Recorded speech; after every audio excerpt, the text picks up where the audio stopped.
समग्र कुरा मैले भित्र आफ्नो एउटा भूमिकामा राखिसकेको छु। त्योभन्दा भिन्न यतिखेर मेरो दृष्टिकोण बन्न सक्दैन। यहाँले पढ्दाखेरि पाउनुहुन्छ, देख्दै थिएँ, बाहिर उपलब्ध पनि थियो। कतिले सरसर्ती हेर्नुभयो अथवा हेर्नु भएन, विमोचनलाई नै प्रतीक्षा गर्नुभएको थियो। यहाँहरूको आफ्नो कुरा हो। यो पुस्तक लिएर जब महेन्द्रजीसँग मेरो भेट भयो, मेरो पहिलो भेटै यही पुस्तकको माध्यम हो। योभन्दा अगाडि हाम्रो भेटघाट भएको थिएन। त्यसको कपी हेरिसकेपछि मलाई लाग्यो यो पुस्तकमा धेरै कुराहरू छन्।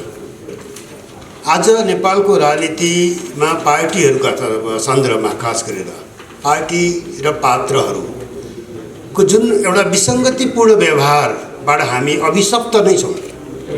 कहिलेकाहीँ दिक्क लाग्दछ। जीवनभर राजनीति पढाएँ, बुझ्न सकिनँ। मैले कामै छैन। मैले पढेको पढाएको राजनीति कुनै अर्थै छैन। हो, ठिकै होला। आँखी झ्याल त एउटा बिम्ब हो। पार्टीमा बसेकाहरूलाई, नेताहरूलाई त्यो बाहिरबाट आँखी झ्यालेर केही मसिना पालहरू मात्रै देखिन्छ होला, तर भित्र बसेर त्यो एउटा सानो पालबाट हेर्दाखेरि तपाईँहरूका सारा चरित्र उदाङ्ग भएर आउँछ। यो ख्याल गर्नु होला राजनीति गर्नेहरूले। मलाई लाग्छ यो शीर्षक अत्यन्तै महत्त्वपूर्ण छ, अत्यन्तै एउटा चाहिँ प्रतीकात्मक अर्थको छ। हामी सबै आँखी झ्याल देखेका हौँ। आफ्नो सानो उसमा घरभित्र कयौँको आँखी झ्याल पनि होला। म केटाकेटी छँदाखेरि सानो सानो पाल गरेको झ्यालहरू थियो, बाहिरबाट केही पनि देखिँदैन थियो। त्यो बच्चा बेलामा म बुझ्दिनँ थियो आँखी झ्यालको के अर्थ छ भनेर। तर पछि यसो हेर्दा त्यहाँबाट यसो अलिकति च्याउने बित्तिकै बाहिरको दृश्य त छर्लङ्ग हुन्छ नि त। नेपालको राजनीतिको एउटा छर्लङ्ग दृश्य पुस्तकले प्रस्तुत गरेको छ। कोही मानिसहरू दोषबाट मुक्त छैनन् है। डाक्टर साहबको बारेमा खासै त्यति छैन होला बरु, किन भन्दाखेरि यो जुन बेलादेखि यो पुस्तकको रचना प्रारम्भ भएको छ, डाक्टर साहब राजनीतिमा आइपुग्नु भएको थिएन। पिताजी हुनुहुन्थ्यो बिपी कोइराला, उहाँकै बारेमा बढी केन्द्रित छ। त्यसको एउटा सौभाग्य पनि यहाँलाई प्राप्त छ। त्यो बेग्लै कुरा। त्यस हिसाबले डाक्टर साहब अलिक जोगिनु भएको छ यो पुस्तकमा। अनि कसैलाई लाग्छ अलिकति यो आग्रहपूर्ण त होइन भन्ने पनि लाग्न त सक्छ उसको। त डाक्टर साहबको धेरै मूल्याङ्कन गर्ने बेला भएको छैन, तर यही पनि पर्याप्त समय भइसकेको छ। किनभने यो संसदमा तेस्रो कार्यकाल हो। 2 पटक त संविधान सभामा आउनुभयो, पार्टीको महामन्त्री हुनुहुन्छ, अहिले सांसद हुनुहुन्छ। त्यो बाहेक अर्को कुनै राज्यका हिसाबले जिम्मेवारी अहिलेसम्म वहन गर्नुभएको छैन। त्यस हिसाबबाट अलिकति तपाईँ चौकाउनु होला। परीक्षा केही उसमा हुनुहुन्छ। अब भोलि परीक्षा गर्दाखेरि अरू लेखकहरूले लेख्नेछन् होला।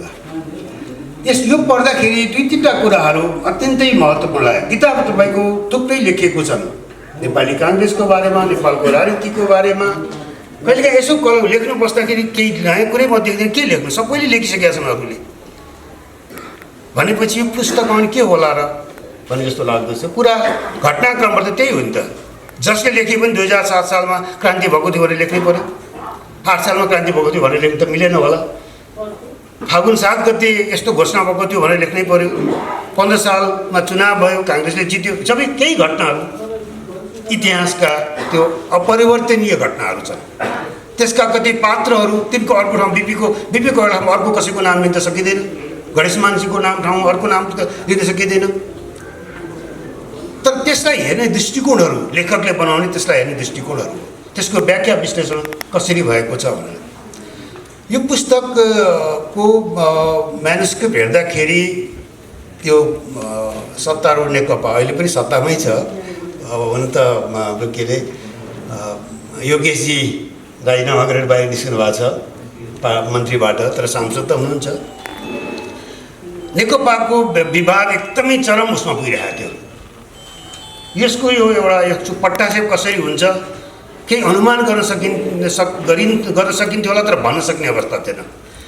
पुस्तक निस्केपछि मैले आफ्नै भूमिका यसो पल्टाएर हेरेँ। म त्यहीँबाट अड्केको छु, पट्टाक्षेप कसरी हुन्छ हेर्न बाँकी नै छ भनेर। तर यो बिचमा सबै भइसक्यो। एउटा एक किसिमबाट भएको पट्टाक्षेपलाई फेरि बन्द गरेर अर्को किसिमबाट आइसक्यो। यसले एउटा के देखिन्छ भने राजनीतिको चरित्र। एकजना पत्रकार मित्रले मलाई सोध्दै हुनुहुन्थ्यो, मैले भने कि 2007 सालमा नेपाल परिवर्तनमा जसरी प्रवेश गर्यो त्यतिखेर समाज पछाडि थियो, राजनीति अगाडि थियो। यो 70 वर्षमा राजनीति समाज धेरै अगाडि बढ्यो, राजनीति त्यही 7 सालमा अड्किरहेछ है। त्यहाँभन्दा अगाडि राजनीति बढ्न सकेको छैन। मैले बुझेको यति हो, यही हो भनेर टिप्पणी गरेको थिएँ। मलाई अहिले पनि त्यही लाग्दछ। समाज अगाडि छ, राजनीति पछाडि भयो। बिपी कोइरालाको सन्दर्भ गर्दा धेरै मानिसहरूले उठाउने र उहाँले इरान भ्रमणको बेलामा उहाँले आफैले पनि लेख्नुभएको छ कि समयभन्दा अगाडि हुन सकिँदैन भनेर। कुनै कुरा काम गरेर बिपीलाई मात्र हटाएर पनि हुँदैन। बिपीलाई हटाएर के गर्ने? बिपी त्यहाँ बाहिर बस्नुन्जेलसम्म त त्यो चुनौती मैले सामना गर्न सक्ने अवस्था थिएन। कतिले भन्छ नि सुवर्ण संसदलाई प्रधानमन्त्रीको यो हुँदैन त्यो के भनेर। मलाई लाग्दैन। बिपीको एउटा यस्तो व्यक्तित्व त्यहाँ उपस्थित थियो, त्यो व्यक्तित्वको सामना गर्न सक्ने अवस्था महेन्द्रसँग छँदै। सुवर्ण संसद प्रधानमन्त्री भए पनि नेपाली काङ्ग्रेसमा त बिपी कोइरालाको व्यक्तित्व हुन्थ्यो नि। त्यो व्यक्तित्व अगाडि म कोही भेट्दिनँ है कि उहाँसँग कुरा गर्न बुझाउँदैन। म झ्यालबाट भए पनि हुन्छ, म हेर्छु, ढोकाबाट भए पनि हुन्छ। म एकपल्ट अनुहार मात्रै हेर्दैछु। उहाँको नजिक पाउँदिनँ। उहाँबाट मैले राजनीतिक संस्कार सिकेको छु, पोलिटिकल कल्चर। हाम्रो पार्टी जम्मा 4 सिट भएको पार्टी थियो 15 सालको संसदमा। तर हामीलाई उहाँले सधैँभरि एउटा सम्मानपूर्ण एउटा विपक्षीका रूपमा व्यवहार गर्नुभयो। हामी प्रमुख प्रतिपक्ष पनि थिएनौँ। प्रमुख प्रतिपक्षमा ऊ थियो, गोर्खा परिषद थियो। तर वास्तवमा सैद्धान्तिक द्वन्द्व त गोर्खा परिषदसँग भने कम्युनिस्टसँग थियो, कम्युनिस्ट पार्टीसँग। बिपीसँग त्यो संस्कार थियो भनेर उहाँले चाहिँ गर्नुभयो भनेर पर्दो रहेछ त। उहाँले आफैले लेख्नुभएको छ आत्मवृत्तान्तमा। क्याबिनेटमा राख्नु भन्नुहुन्थ्यो, खोज्नुभएको थियो तनहुको के अरे उहाँ शिवभद्र शर्मालाई। तर अर्को मानिसको संवेदनशीलता विभिन्न कारणले गर्दाखेरि त्यतिखेर छोड्न तयार थिए पार्टीका मानिसहरू। होइन, अब तपाईँ नेता हो, तपाईँले जे भन्नुहुन्छ हामी त्यसको तपाईँको कमानमा हामी काम गर्न तयार छौँ। आज नेतृत्वको त्यो क्षमता छैन। नेतृत्वको त्यो क्षमता नेताहरू मानेर सलाम ठोक्दैमा पाउने होइन नि त। उसको व्यवहारले स्थापित गर्नुपर्दछ। आफ्ना सहयोगी मित्रहरूसँग कस्तो व्यवहार गर्छ त्यसको आधारमा अनि आँखा चिम्लेर समर्पण गर्दैछन् कार्यकर्ताहरूले उनका सहयोगी नेतालाई। तपाईँले जे भन्नुहुन्छ हामीलाई स्वीकार्य छ भनेर नेताले विश्वास गुमाइसकेपछि अनि उनका सहयोगीहरूले पनि होइन तपाईँले भनेको कुरा हाम्रो भनेको कुरा गर्नुहुन्न, तपाईँले मान्नुहुने म पनि मान्दिनँ, खुलेआम च्यालेन्ज गर्दछन्। र आज पार्टीहरूको हेर्दाखेरि केन्द्रीय समिति भइरहेको ठुलो बथान भएको छ। भेडा बाख्राको गोठ जस्तो बथान भएको छ केन्द्रीय समिति। हुँदा मलाई कति हजार कति पनि नआयो के अरे त भनेपछि त यो के हो? केन्द्र तमासा भइरहेछ राजनीति। तर यो तमासाको प्रारम्भ 7 सालमा छैन। 15 साल 17 सालसम्म देखिँदैन। प्रारम्भ 48 सालपछि आएको छ। 48 सालपछि यो किताबले म अहिले भन्दिनँ, पाठकहरूलाई छोड्दैछु। यो खालि एउटा कुरा भन्दैछु कि हामी संसदीय प्रणालीमा छौँ। संसदीय प्रणालीमा पार्टी चलाउने, सरकार चलाउने केही मापदण्डहरू छन्, अन्तर्राष्ट्रिय अभ्यासहरू छन्। त्यो अभ्यास मापदण्ड 48 सालपछि न नेपाली काङ्ग्रेसमा रह्यो न कम्युनिस्ट पार्टीमा रह्यो, दुईटैमा रह्यो। अहिलेको नेकपामा पनि छैन। सामान्य कुरा चाहिँ होइन र। यत्रो ठुलो तपाईँको विरोध भइसकेपछि, आफ्नै पार्टीबाट विरोध भइसकेपछि प्रधानमन्त्री छोड्न सक्छ, छोड्दैन। अब यो त संसारभरि नै के हो? तपाईँ थ्याचरको कुरा हेर्नुहोस्। थ्याचर आइरन लेडी भनेर हामी चर्चा गर्छौँ। त्यस्तो पटक पार्टीले चुनाव जिताएको मान्छे। पार्टीभित्र जब चाहिँ विग्रहको अवस्था आयो, समावेश अवस्था आयो, उसले छोड्नु पऱ्यो। राजीनामा गरेपछि टोनी ब्लेयर त्यसरी त्यस्तो पटकसम्म पार्टीले जिताएको, उसले पनि राजीनामा गरेको भने आफ्नो पार्टी सम्हाल्नसकेपछि नेताले छोड्न पर्यो। त्यो छोडेको देखिँदैन।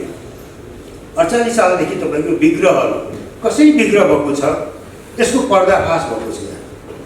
त्यसैले यो कतिलाई चाहिँ तपाईँको अप्रिय लाग्न सक्दछ। अलिकति एकपक्षीय भयो कि जस्तो मलाई पनि कहिले यसो पर्दाखेरि भयो कि अलिकति महेन्द्रजीले अलिक ज्यादा गर्नुभयो क्या हो भनेर उहाँसँग कुरा पनि गरेँ मैले। यो ज्यादा भयो कि के हो? ढाकसो अलिकति पर्दा त राख्नुपर्ने हो कि? तर उहाँले प्रमाणसहित राख्नुभएको छ। मैले अलिअलि एउटा चाहिँ भन्नै पर्छ जस्तो लाग्दछ। आउनु भएन आदरणीय तमन्ना ढुङ्गाना, थाहा छैन किन आउनु भएन होइन। उहाँ भएको भए उहाँले एउटा गजबको एउटा उद्घाटन, रहस्य उद्घाटन गर्नुभएको छ। 48 सालपछि काङ्ग्रेसमा गिरिजाप्रसाद कोइराला प्रधानमन्त्री हुनुभयो, किसिमजी चुनाव हार्नुभयो, गणेशमानजी चुनावै लड्नु भएन, उहाँले एक प्रकारले बाहिर बस्नुभयो। तर समस्या के आएछ भन्दाखेरि मैले पनि अलिकति त सुन्दै गयो बाहिर, तर यसको गरौँ थिएन। पछि चाहिँ तपाईँको पार्टीभित्रैबाट होइन, अब गिरिजाप्रसादको विकल्पमा एमालेसँग सहकार्य गरेर प्रधानमन्त्री विकल्पको चर्चा भएको छ। दमनजीले यो त असम्भव छैन भनेर छोडिदिनु भएको छ। उहाँ सभामुख हुनुहुन्थ्यो, उहाँले संसदीय प्रणाली बुझेको मान्छे हो। किसिमजी अलिक अप्ठ्यारो भएछ, तर त्यसमा धेरै प्रयत्न पनि गर्नुभएको छ। तर त्यो के भयो भने त्यसले त्यो प्रयत्न त काम गरेन, भएन त्यहाँ। तर त्यसले एउटा विग्रहको अवस्था निर्माण गर्यो। हामी चाहिँ पोलिटिकल कल्चर, त्यो पार्लियामेन्ट्री कल्चरबाट डिबेट हुन थाल्यो। त्यसैले कहिले नेताको बुझाइहरू कसरी बुझ्छ नेताले प्रणालीलाई अत्यन्तै महत्त्वपूर्ण हुन्छ। आज यहाँ आइपुग्दाखेरि योगेशजी बाहिर जानुभयो, मैले अर्को एउटामा टिप्पणी गरेको थिएँ, नेपालमा कम्युनिस्ट पार्टी कम्युनिस्ट नेताहरूले संसदीय प्रणाली माइन्ड पोलिटिकल त्यो पार्लियामेन्ट्री माइन्डसेटै रहेको छ है। अस्ति भर्खरै उहाँहरूले त्यो संसदीय दलको नेता परिवर्तन गर्नु, अस्ति शुक्रबार, अस्ति शुक्र हिजो गर्नु। यो त गर्नु पर्थ्यो, अदालतले त्यो गरिदिएको फैसला गरेको भोलिपल्ट 24 घण्टा चलाउन सक्नु पर्थ्यो। हामीले संसदीय दलको नेता परिवर्तन गऱ्यौँ भनेर बहुत विग्रहकै अवस्था थियो त्यहाँ। त्यसरी जाँदाखेरि एउटा बाटो खुल्थ्यो होला। त्यही उहाँले के भने होइन, यो खालि उसलाई मात्रै जानकारी दिएको जस्तो देखिन्छ। त्यसैले कता कता हामीसँग यो पार्लियामेन्ट्री सिस्टमलाई बुझ्ने पनि गाह्रो भइसक्यो जस्तो लाग्छ। मैले धेरै समय लिन खोजेँ जस्तो म लिन्न। अब मैले खालि एउटा के यहाँलाई गर्नु खोजेको के हो भन्दाखेरि यो पुस्तकमा यस्ता धेरै घटनाक्रमहरूको चर्चा छ। आफ्नो किसिमबाट उहाँले व्याख्या विश्लेषण गर्नुभएको छ। तर यसले के दिन्छ भन्दाखेरि समग्र दृश्यको हामीलाई जानकारी मात्रै होइन कि कसरी बेलाको ऐन मौकामा हाम्रा पार्टीहरू चुकिरहेछन्। आज पार्टीको सबभन्दा ठुलो चुनौती भनेको हामी भन्छौँ यो अन्तर्दलीय के आन्तरिक समस्या, इन्ट्रा पार्टी कन्फ्लिक्ट म्यानेज गर्न सकेन अब स्टार भयो नि त पार्टीहरू चल्न सक्ने अवस्था हुन्छ।